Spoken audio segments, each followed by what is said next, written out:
Hi friends, welcome to CNR English Academy. இன்னைக்கு வீடியோவில் BEO எக்ஸாமோட English subject பார்க்குறோம். And அதுக்கு முன்னாடி நீங்களும் கேள்விப்பட்டிருப்பீங்க, அதே மாதிரி டெய்லிஸில் பார்த்துருப்பீங்க அப்படின்னு நினைக்கிறேன். அதாவது டென்டேட்டிவ் டேட்லேயே எக்ஸாம்ஸ் நடக்கிறதுக்கான வாய்ப்புகள் நிறைய இருக்கிறதா நம்மளால் பார்க்க முடியுது.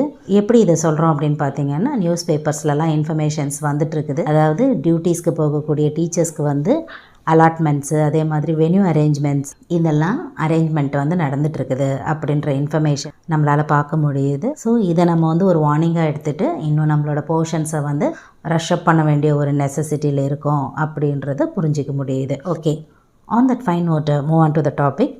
கிளாசிஃபிகேஷன் ஆஃப் ஏஜஸில் நிறைய பார்ட் நம்ம பார்த்துட்ருக்கோம். இன்றைக்கி பார்த்திங்கன்னா ரெஸ்டரேஷன் ஏஜை பற்றி பார்க்க போகிறோம். இதுக்கு முன்னாடி இருக்கக்கூடிய எல்லா இன்ஃபர்மேஷன்ஸுமே உங்களுக்கு டிஸ்கிரிப்ஷனில் லிங்க் இருக்கும். பார்க்காதவங்க கனெக்டிவிட்டியோடு பார்த்து யூஸ் பண்ணிக்கலாம். Okay, move on to the topic. So restoration age அதோட இயர்ஸ் பார்த்திங்கன்னா 1660 to 1700. இந்த ஏஜில் என்ன நடந்தது, கான்ட்ரிபியூஷன்ஸ் என்ன, போயட்ஸ் எல்லாம் என்ன பண்ணாங்க, அந்த மாதிரி இன்ட்ரெஸ்டிங் ஃபேக்ட்ஸ் அண்ட் இன்ஃபர்மேஷன்ஸை பார்க்க போகிறோம். Of king Charles I monarchy was abolished. Already இருக்கிற கண்டினியூவேஷனில் நீங்கள் பார்த்துட்டு வந்தீங்கன்னா ஈஸியாக புரியும். கிங் சார்லஸ் I பார்த்திங்கன்னா அவரோட மொனார்க்கியை முற்றிலுமாக ஒழிக்கப்படும். அதுக்கப்புறம் என்ன நடக்கும்னா, king Charles II England people மன்னராக கொண்டு வருவாங்க. ஏன் அப்படின்னா, king Charles II defeated by Cromwell and fled to France அப்படின்ற பாயிண்ட் இருக்கு இல்லைங்களா. அதுக்கு முன்னாடி பீப்புள் இவரை எலெக்ட் பண்ணுவாங்க. ஏன்னா ஆலிவர் கிராம்வெல்லோட பீரியடில் ரொம்ப ஸ்ட்ரிக்டான ரூல்ஸ் அண்ட் ரெகுலேஷன்ஸு ஃபாலோ பண்ணுவாங்க. ஸோ அதெல்லாம் பீப்புளுக்கு பிடிக்காது. அதனால் இவரை கொண்டு வருவாங்க. நிறைய ரீசன்ஸ் இருக்குது. நான் ஜஸ்ட் ஒரு ஹிண்ட்டை சொல்லிவிட்டு க்ராஸ் பண்ணுறேன். அதுக்கப்புறம் இவரை மன்னராக ஆனதுக்கப்புறமா பார்த்திங்கன்னா எல்லா விதமான ரூல்ஸு ரெகுலேஷன்ஸு எதுவுமே ஃபாலோ பண்ண மாட்டாங்க. அந்த மாதிரி ஒரு டைம் பீரியடாக இருக்கும். இந்த டைமில் பார்த்திங்கன்னா ஒரு முக்கியமான ரைட்டரு ஜான் ட்ரைடன் அவர்களுடைய காலகட்டம். அதனால தான் பார்த்திங்கன்னா restoration age or age of Dryden அப்படின்னே சொல்லுவாங்க. And he was the greatest master of that period அப்படின்னே சொல்லலாம். நிறைய இம்பார்ட்டன்ஸ் இருக்குது இந்த பீரியடில். ஓகே, ரெஸ்டரேஷன் பீரியடோட மேஜர் ஈவெண்ட்ஸை பார்க்குறோம். Theatres ban lifted in 1660. ஏற்கனவே தியேட்டர்ஸ்லாம் மூடப்பட்டிருக்கோம் நிறைய காரணங்களால். அதெல்லாம் பார்த்திங்கன்னா இப்போ லிஃப்ட் பண்ணுவாங்க 1660 அந்த டைம் பீரியடில். And reasoning and logic given importance, அதிகப்படியான முக்கியத்துவம் இந்த ரீசனிங்க்கு இருக்கும். காரணம் அறிதல் அப்படின்னு சொல்லக்கூடியது. அதுக்கப்புறம் பார்த்திங்கன்னா ஒரு பெரிய மேசகர் நடக்கும், த கிரேட் ஃபயர் ஆஃப் லண்டன்னு 1666. இந்த கிரேட் ஃபயர் ஆஃப் லண்டனுக்கு அப்புறம் பார்த்திங்கன்னா பிளேக் வரும். அடுத்தடுத்த அழிவுகள் நடந்துக்கிட்டே இருக்கும் இங்கிலாண்டில். ஸோ அப்போது அங்கே இருக்கக்கூடிய மக்களோட மனநிலை எப்படி இருக்கும் அப்படின்னு பார்த்திங்கன்னா, சார்லஸ் II அந்த கிங் இருக்கார் இல்லைங்களா, அவர் சரிவர ஆட்சி செய்யாததுனாலையும் அவரோட போக்கு சரி இருக்காது. He is not a good king. அதாவது அவரோட கேரக்டரு எதுவுமே சரி இருக்காது. நிறைய ஒய்ஃப் இருப்பாங்க, நிறைய சில்ட்ரன் இருப்பாங்க அவருக்கு. அந்த மாதிரி நிறைய இல்லிஜிட்டிமேட்டட் ஃபைண்டிங்ஸ் நிறைய இருக்கும். ஸோ அதற்கான சாபம் தான் இது. கடவுள் அதற்கான தண்டனை தான் இப்படி கொடுத்துருக்காரு அப்படின்னு சொல்லி பீப்புள் நினைப்பாங்க. இந்த பீரியடில் பார்த்திங்கன்னா 2 மெயின் பொலிட்டிக்கல் பார்ட்டிஸ் எமர்ஜ்டு. முக்கியமான பார்ட்டிஸ் பார்த்திங்கன்னா விக்ஸ் பார்ட்டி அண்டு டோரிஸ். இவங்க 2 பேருக்குள்ளே பார்த்திங்கன்னா நிறைய பிரிவினைவாதங்கள் நடக்கும். அதாவது மதம் சார்ந்த அந்த சர்ச்சுகள் சார்ந்த முடிவா, அப்படி இல்லைன்னு சொன்னால் அரசு எடுக்கிற முடிவா, இது ரொம்ப மேலோங்கி இருக்கும். யார் சொல்கிறத கேட்கணும், நம்ம கிங்கு சொல்கிறத ஃபாலோ பண்ணணுமா, இல்லை சர்ச்சு சம்மந்தப்பட்ட மதம் சார்ந்த விஷயங்களை சொல்கிறாங்க இல்லைங்களா, அதுக்கு ஒரு தலைவர் இருப்பார் இல்லையா, அவரை ஃபாலோ பண்ணணுமா அப்படின்ற மாதிரியான நிறைய பிரிவினைகள் நடக்கும். இந்த விக்ஸ் அப்படின்னு சொல்கிறவங்க எப்போவுமே அவங்களோட சிம்பிள் பார்த்திங்கன்னா விக்கு போட்டுட்ருப்பாங்க. இவங்க யாருக்கு சாதகமாக இருப்பாங்க அப்படின்னு பார்த்திங்கன்னா, இந்த மதத்தை சார்ந்த பிரச்சாரம் பண்ணுறவங்களுக்கு தான் சாதகமாக இருப்பாங்க. ஒரு அரசருக்கு இவ்வளோ அதிகாரம் இருக்கக்கூடாது. என்னதான் ஆட்சியில் அரசர் இருந்தாலும் அவருக்கு அவ்வளோ முக்கியத்துவம் இருக்கக்கூடாது. மதகுருமார்களுக்கு தான் அதிகப்படியான இம்பார்ட்டன்ஸ் இருக்கணும் அப்படின்ற மாதிரி இந்த விக் பார்ட்டிஸ் இருப்பாங்க. அண்ட் ஆஃப்கோர்ஸ் டோரி அவங்க பார்த்திங்கன்னா கடவுளுக்கு அப்புறம் யாருக்கு ரொம்ப மரியாதை இருக்குதுன்னு பார்த்திங்கன்னா கிங்குக்கு தான். அவர் சொல்கிறத தான் நம்ம கேட்கணும். ஏன்னா ஆண்டவனால் நியமிக்கப்பட்டவர் தான் அரசர், அவர் சொல்கிறது தான் வேத வாக்கு அப்படின்ற மாதிரி ஃபாலோ பண்ணுறவங்க இந்த டோரி. எப்படி நம்ம வந்து முகல் எம்பரர்ஸ்லலாம் கூட வந்து பார்ப்போம் இல்லைங்களா. பர்டிகுலர்லி அக்பர் பீரியடில் பார்த்திங்கன்னா கடவுளுக்கு நெக்ஸ்ட்டு எங்களுக்கு வந்து இவர் தான் அப்படின்ற மாதிரி பீப்புள் வந்து சொல்லுவாங்க. பர்டிகுலர்லி அந்த ஜிசியா வரியெல்லாம் வந்து வரி விலக்கம் பண்ணும்போதெல்லாம் வந்து பார்த்தா பீப்புள்ஸ் வந்து ரொம்ப பெரிய கொண்டாட்டங்களெல்லாம் கொண்டாடுறத நம்மளால் நிறைய பார்க்க முடியும். ஸோ அதோடு உங்களுக்கு கம்பேர் பண்ணுறேன் டு ஈஸிலி கனெக்ட் பண்ணிக்கிறதுக்காக.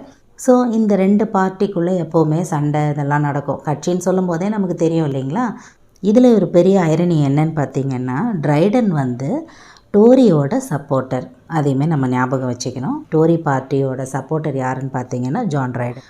ஓகே, அடுத்த இன்ஃபோக்கு போகலாம். த ரெஸ்டரேஷன் போயட்ரி அந்த ஜேர்னர் எப்படி இருக்கும் அப்படின்னு பார்த்தீங்கன்னா மோஸ்ட்லி ரியலிஸ்டிக் அண்ட் சட்டைரிக்கல். ஸோ உண்மைத்தன்மை அதிகமாக இருக்கும். அதே மாதிரி சட்டைரிக்கல் அப்படின்னு பார்த்தீங்கன்னா கேலித்தன்மையுடன் கூடிய கேலி சித்திரங்கள்லாம் சொல்லுவாங்கள்ல, சட்டைரிக்கல் அந்த மாதிரி இருக்கும் அந்த ஒர்க்கு. மோஸ்ட்லி ரிட்டன் இந்த heroic couplet or heroic couplet 2 வகையாகவும் ப்ரொனவுன்ஸ் பண்ணுவாங்க. ஸோ இந்த what is mean by heroic couplet அப்படின்னு பார்த்தீங்கன்னா அயாம்பிக் பென்டாமீட்டரில் எழுதப்பட்டது வந்து ஹீரோயிக் கப்லெட் அப்படின்னு சொல்லுவோம்.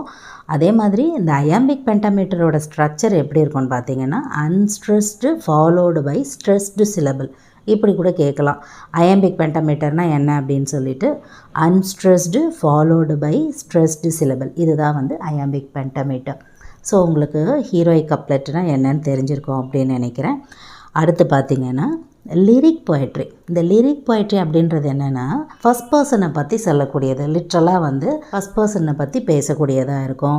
அவங்களோட எமோஷன்ஸு ஃபீலிங்ஸு இதை பற்றி நிறைய சொல்லக்கூடியதாக இருக்கும். அண்ட் மோஸ்ட்லி எக்ஸாம்பிள்ஸ் பார்த்திங்கன்னா அனானிமஸாக இருக்கும். சின்ன சின்ன நிறைய போயம்ஸ் வந்து பார்த்திங்கன்னா லிரிக் போயம்ஸில் பார்க்கலாம். ஃபார் எக்ஸாம்பிள் சர் தாமஸ் வியார்ட்டோட ஹூஸ் லிஸ்ட் டு ஹண்ட் அப்படின்ற போயம் வந்து இந்த லிரிக் போயட்ரியில் வருது. ஸோ நிறைய பேர் வந்து பிஜிடிஆர்பி அதே மாதிரி யூஜிடிஆர்பியில் இருக்கவங்க நிறைய பேர் பார்க்குறீங்க. ஈஸியாக உங்களால் வந்து எக்ஸாம்பிள் ஐடென்டிஃபை பண்ண முடியுன்றதுனால இந்த எக்ஸாம்பிளை வந்து சொல்கிறேன். ஓகே, அடுத்து பார்த்திங்கன்னா narrative poetry. So what is mean by narrative poetry அப்படின்னா இது வந்து ஒரு கதை வடிவில் இருக்கும். ஃபார் எக்ஸாம்பிள் நரேட்டரும் அதில் பேசுவார் அண்ட் அதர் கேரக்டர்ஸும் அதில் பேசுவாங்க. And famous examples of narrative poetry அப்படின்னு பார்த்தீங்கன்னா ஹோமரோட இலியாடு அந்த டைம்லேருந்து சொல்கிறேன்.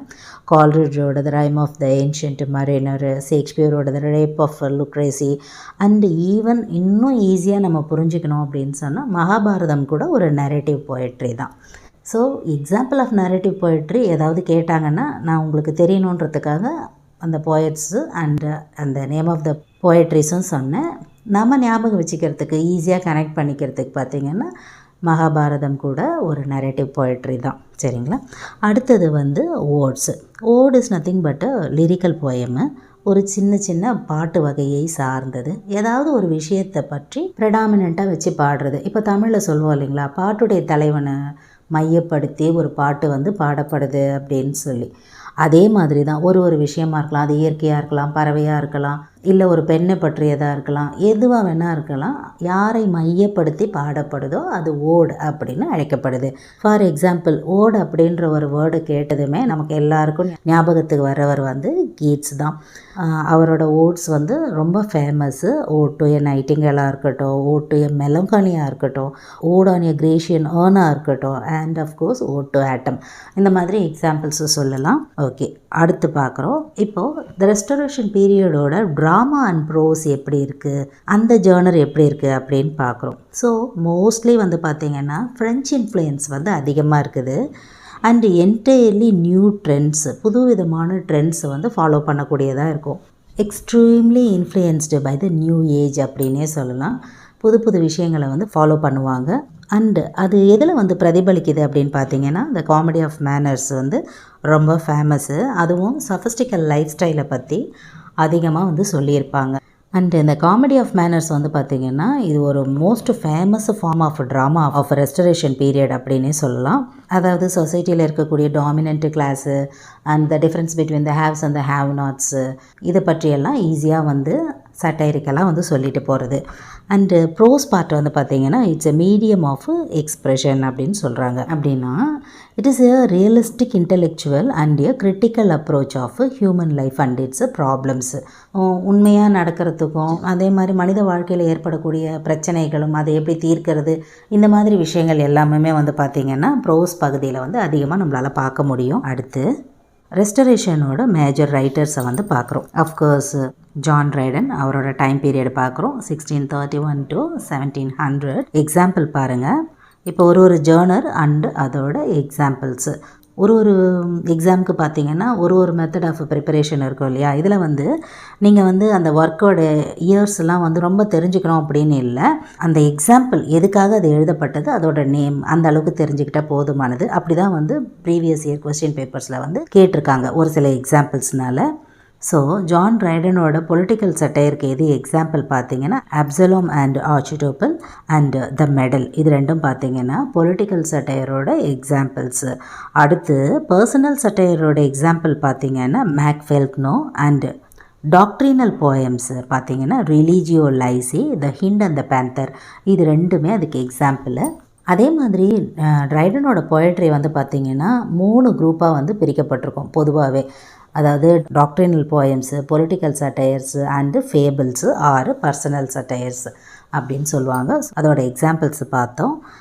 அண்டு ஹெராயிக் பிளேஸ் பார்த்திங்கன்னா த வைல்டு கேலண்ட், இது வந்து காமெடியை சார்ந்தது.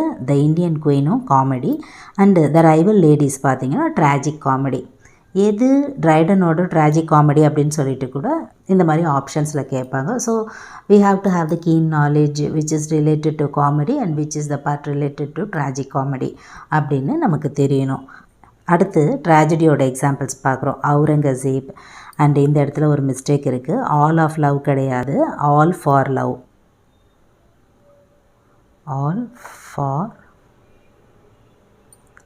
For love or the world well last. இது எதுக்கு இந்த இடத்துல ஆர் கொடுத்து த வேர்ல்டு வெல் லாஸ்ட்டுன்னு கொடுத்துருக்கோம்னா, அடிக்கடி எந்த எக்ஸாமாக இருக்கட்டும், பிஜிடிஆர்பியாக இருக்கட்டும், இல்லை நெட் எக்ஸாமாக இருக்கட்டும், செட் எக்ஸாமாக இருக்கட்டும், இதோட வேறு பேர் என்ன அப்படின்னு சொல்லி நிறைய எக்ஸாம்ஸில் கேட்ட ஒரு கொஸ்டின்னு. So kindly make a note of it. And the conquest of Granada, இதுவுமே அவரோட ட்ராஜடி தான். இதை விட ரொம்ப முக்கியமான ஒர்க் என்னென்னு பார்த்தீங்கன்னா, மோஸ்ட் நோட்டபிள் ப்ரோஸ் ஒர்க்குன்னா the essay of dramatic poesy. அது வந்து அவரோட ப்ரோஸ் ஒர்க்லேயே ரொம்ப ரொம்ப முக்கியமான ஒரு டாப்பிக்கு. ஓகே, அடுத்து வந்து comedy writers of restoration age. இதில் இருக்கக்கூடிய காமெடி ரைட்டர்ஸ்லாம் தனியாக பார்க்குறோம். Of course William Congreve, who is student of John Dryden, அவரோட ஸ்டூடெண்ட்டு. இவருமே பார்த்திங்கன்னா ஒரு popular restoration dramatist William Congreve. அவரோட படைப்புகள்லாம் பார்க்குறோம். Love for love, the way of the world, the old bachelor, the double dealer, the morning bride, இது எல்லாமே அவரோட ஒர்க்கு. அண்ட் இதில் இம்பார்ட்டண்ட்டாக the way of the world is an example of restoration comedy. இந்த question வந்து 2020 BEO எக்ஸாமில் கேட்டிருக்காங்க. So அதையுமே நோட் பண்ணிக்கோங்க. அண்டு நெக்ஸ்ட் இருக்கக்கூடிய important writer of restoration period பார்த்தீங்கன்னா ஜான் பன்யன். இவர் வந்து பார்த்திங்கன்னா ஒரு ப்ரோஸ் ரைட்டரு. அவரோட டைம் பீரியட் பார்க்குறோம் 1628 1688 வரைக்குமானது. இவர் வந்து ஒரு கிரேட்டஸ்ட் ப்ரோஸ் ரைட்டரு, ரிலீஜியஸ் ரைட்டர்னு சொல்லும்பொழுது உங்களுக்கு மில்டன் ஞாபகத்துக்கு வரலாம். பியூரிட்டன் டைமில் பார்த்துருக்கோம் இல்லைங்களா. And mostly influenced by Bible. அவரோட ஒர்க்கு எல்லாமே பார்த்திங்கன்னா அல்யூஷன்ஸ் நிறைய எழுதியிருப்பார். So is nothing but a religious writer. And his notable works பார்த்திங்கன்னா the pilgrim's progress, the holy war, the holy city or the new Jerusalem, 2 பேர் இருக்குது அதுக்கு. And the life and the death of mister Badman, இதெல்லாம் பார்த்திங்கன்னா அவரோட notable works. And move on to the next writer who is called as Samuel Butler. அவரோட time period பார்க்குறோம் 1835 to 1902. அவரோட முக்கியமான ஒரு ஒர்க்கு பார்த்திங்கன்னா ஹியூடிப்ரஸ் அப்படின்னு சொல்லக்கூடிய ஒரு ஒர்க்கு. அண்ட் அதோட ஜேர்னர் பார்த்திங்கன்னா சட்டையராக இருக்கும். அடுத்து the way of all flesh, over the range or Erewhon அப்படின்னு சொல்லக்கூடியது. அண்ட் அடுத்து ரால்ஃபோ. அண்டு காமனாக இருக்கக்கூடிய other important writers of restoration period பார்த்திங்கன்னா காமெடியில் William Wycherley, George Etherege, sir John Vanbrugh, George Farquhar, Thomas Shadwell, இவங்க எல்லாருமே பார்த்திங்கன்னா important comedy writers of restoration period. And tragedy writers வந்து பார்க்குறோம். முக்கியமாக ரெஸ்டரேஷன் பீரியடில் 2 ட்ராஜடி ரைட்டர்ஸ் ரொம்ப குறிப்பிட்டு சொல்லக்கூடியவங்க. ஒருத்தர் வந்து நத்தானியல் லீ அண்டு தாமஸ் ஆர்ட்வே.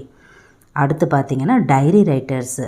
இப்போ எப்படி நம்ம அனந்தரங்கனின் நாட்குறிப்புகள் நம்ம வந்து படிச்சிருப்போம் தமிழெல்லாம், அந்த மாதிரி டைரி ரைட்டர்ஸுமே வந்து பார்த்திங்கன்னா அந்த டைமில் ரொம்ப popular. For example Samuel Pepys, அவரோட டைரி ஷார்ட்ஸு என்னன்னு பார்த்தீங்கன்னா ஜான்வரி 1 1660 31 1669 வரைக்கும் என்னென்ன அந்த டைம் பீரியட்லலாம் நடந்தது, என்னென்ன ப்ரொவகேஷன்ஸ் நடந்தது, எல்லா இன்ஃபர்மேஷன்ஸுமே வந்து பார்த்திங்கன்னா குறிப்புகளில் நமக்கு கிடைச்சிருக்கும். நிறைய வந்து கிடைக்கல. அஃப்கோர்ஸ் இந்த இருக்கக்கூடிய இன்ஃபர்மேஷன்ஸ் வரைக்கும் தான் கிடைச்சிருக்குது அப்படின்னு நமக்கு தெரிய வருது. அடுத்து பார்த்திங்கன்னா ஜான் எவிலின், அவர் பார்த்திங்கன்னா இங்கிலாண்டில் நடந்த கிரேட் ஃபயரோட இன்ஃபர்மேஷன்ஸை அவரோட டைரி ஷார்ட்ஸில் எழுதியிருப்பார். So these are all the informations about restoration period. And இதில் உங்களுக்கு ஏதாவது டவுட்ஸ் இருந்ததுன்னு சொன்னால் வழக்கம் போல் உங்களோட கமெண்ட் செக்ஷனில் சொல்லுங்கள். Up to this I conclude. இதே மாதிரி ஒரு நல்ல வீடியோவில் உங்களை நான் மீட் பண்ணுறேன். தேங்க்யூ ஃப்ரெண்ட்ஸ், தேங்க்ஸ் ஃபார் வாட்சிங்.